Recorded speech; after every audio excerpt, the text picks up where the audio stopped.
जिरा टाकू की नको.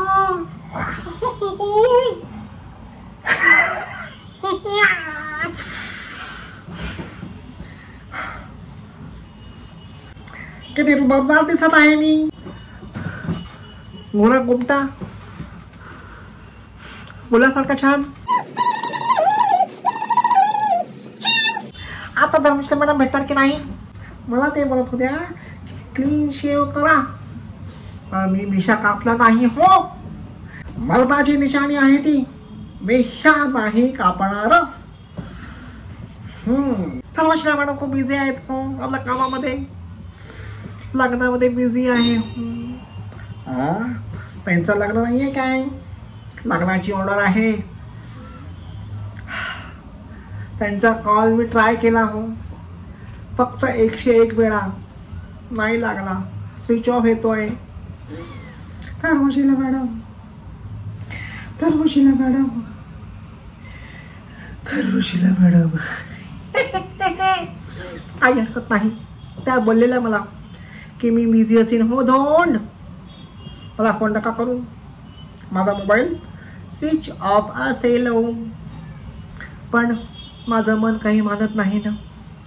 त्यांच्या आठवणीमध्ये मी डुबून चाललेलो आहे. काही खाल्लेही नाही हो मी.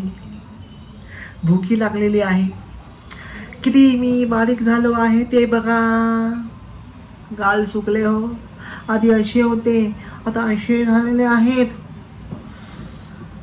कसा वाटतंय मी. सुंदर दिसतोय की नाही हो मी. रुबाबदार तरबेज. Oh my God. ते काय म्हणतात ना यू आर सो एलिगंट वगैरे वगैरे ते सगळं आहे मी. खूप यंगही दिसतो असं काही मुली बोलल्या मला. अशा बोलल्या अहो काका खूप यंग दिसता आहात तुम्ही. आणि हसत पळून गेल्या. तर म्हणायचे तरी काय होते. मला ते असं चिडवत तर नसेल ना. नाही नाही नाही.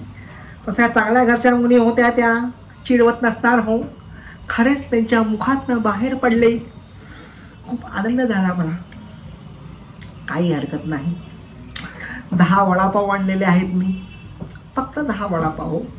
धर्मशिला मॅडम कमीत कमी 20 ते 25 वडापाव पाठवायचे आणि पैसेही नाही घ्यायचे. आता पैसे देऊन जे 10 वडापाव आणलेले आहे ते पस्ता करतो.